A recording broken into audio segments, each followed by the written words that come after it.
I've decided to put together a team of the weekend in partnership with Rugby United Podcast. It would be both difficult and unfair just to pick one team if you have a look at the performances of the respective individuals over the past weekend, but there were a couple that did have amazing performances just overall. So, starting off at loosehead, it's Stephen Kitshoff. His partnership with Frans Malherbe helped to uh, really dominate the French scrums.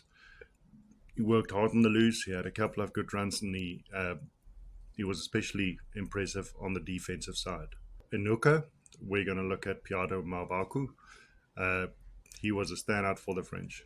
He runs like a center, makes you think of a younger Dan Coles, uh, and he was really an impressive player throughout. His energy and his ability to just quickly turn things around and the drop ahead was really something of a worry for the Springboks throughout the game. It was a relief when he left the field for the Springbok team, sad for the French. Frans Malherbe comes in at tight end prop, and he's the rock on which the South African scrum is built.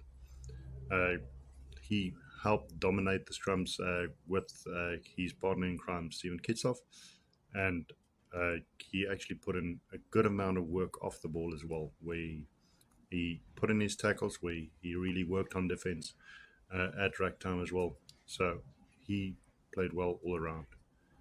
At number 4, you can't go with anybody else except Ebenetsebet. He was immense for the South Africans. Apart from the game-winning try that he scored, which was incredible with 3 players hanging on to him, he also put in a lot of work with his hits and at rack time and keeping the constant French attacks at bay. And number 5, Lager State Burn, and the type of performance that he put in is not the one that usually makes the highlight reels. He put in the non-stop work that you want from a lock forward. It wasn't spectacular, but he put in the tackles, he put in the effort at rack time, he put in the good work in the lineouts, and a lot of those tackles close to the racks as well. That is the type of player that I would pick quickly in any side. And at number 6 is Ben Earl. He was really one of the standout forwards for the English team, and he didn't shy away from any of the ridiculous amounts of contact situations that there was in that game. There was a rampant Fijian team, and he put his body on the line for his team. He put in the tackles, in a lot of hard work, especially at rack time where there was a lot of big collisions, but he never shied away from that. Got a few turnovers for his team and made some really telling runs. In at number 7 is Marcus Kremer. I think one of the big reasons why the Welsh team never could get going. He put so much pressure on them the whole time at rack time, and just as the ball would come out of the racks. And that defensive effort was a big reason for the Argentinian win, I believe. However, there were also a couple of great runs from the big guy, and he was dominant throughout. It would be ridiculous to pick anybody else but Adi Sevilla at 8. His passion, his focus, and the way that he approached the game was a big contributing factor to the New Zealand win, in my opinion. A lot of the other people feed off his positive energy and the way that he approaches the game, and he energizes everybody else. He did the defensive work, especially in the rucks, where he contested a lot of the balls, trying to make the very well-oiled Irish rucks be a little bit less effective, and he put in some telling runs as well as a spectacular try. At 9, I'm going to give it to Antoine Dupont. In a losing battle, he put in every single inch of him into that game. And despite his injury, he was still willing to give it everything.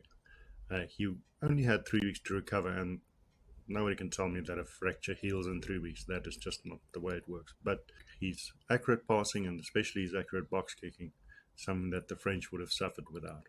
At 10 is Richie Mo'unga. Richie Mo'unga has always played brilliant games for the Crusaders, and that's one of the comments that I heard, that he's won games for the Crusaders, but has he ever played a match-winning performance for the All Blacks? And I have to agree, but this was the game. He was his normal brilliant self off the tee, accurate kicks in general play. He was still very good at connecting with his backline and putting people away outside him. and he crafted the difference between the two teams. With that line break, set up Will Jordan and got the magnificent try that was the difference between Ireland and New Zealand on the day. In at number 11, it's Cheslin Colby, and it's not possible to look past the effort that he put into this contest. He had blistering pace on a number of occasions, and he showed that on defense. He showed it with a couple of attacking runs. He showed it with how he outstripped the defense from that kick that Jesse Creel put through for his try. And the one that will be remembered for a long time is the 1 point difference that he preserved for South Africa. In at number 12, Gary Ringrose. He is usually the one that plays second fiddle to Bundiaki, but I think in this contest he was actually the more prominent of the two centres. He put in a stellar performance on defence and helped organise that Irish backline very efficiently for the vast majority of the game. He also had a very good attacking game throughout, one of the better ones that I've seen from him in a while. Jesse Creel comes in at 13. It's not usually somebody that I would even consider for something like this, but you could just judge from the photos that you saw of him after the contest, just what an effort he had put into this game.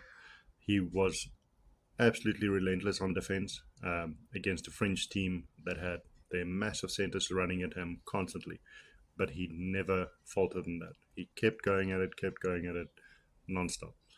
His influence in the Colby try and in a couple of other moves for the South African backline could not be overlooked either. In at 14, you can't pick anybody else except Will Jordan. The try that he finished from the Mwanga break is definitely a signature of the man. The only thing you need to do is if you spot him outside, you make sure that you get him the ball. He'll do the rest. And it proved the same in this game again. At 15, as much as it pains me to say, you have to give it to Marcus Smith. I don't like the guy, but you have to still give it to him. You can just look at any of his multiple bloodied photos that were taken throughout the game, just to see how badly he wanted it. He was the last line of defense for the England team, but he never stopped backing away from any of the contact situations against the massive Fijians that were targeting him again. He would just get up and he would try again, and he would get up and try again. And a lot of those efforts in the end actually counted enough to ensure that the English team came out trumps. Just to wrap this up, you would probably disagree with some of these names, and there are a couple of people that would have been left out. Some of the notable mentions that I just have to throw in there is you have to mention Bundiaki. He has been amazing throughout the whole tournament. It's really a series of some of the best rugby I've seen him play in his career thus far. Sam Cane played a real captain's innings for New Zealand, and he definitely does deserve a mention. Alex Mitchell, I think, was a very, very, very close second to Dupont. He was an exceptionally accurate scrum half on the day. His box kicks were good, and his experience really showed. Bronco Morstead put in 14 tackles in the 44 minutes that he was on the field, which was a massive defensive effort to go with his usual high work rate as well. Vani Butia, he summed up the passion and the willingness of the whole Fijian team with his relentless work, especially at the breakdowns. Tyrell Lomax was almost in as one of the starting props. He had an immense game as well, and I think a lot of credit needs to go to the big guy. Then last but not least, you can't not mention Johnny Sexton. He played his heart out in his very last game for Ireland, and it was sad that it ended this way, but you have to give credit to the great man. He did a brilliant job.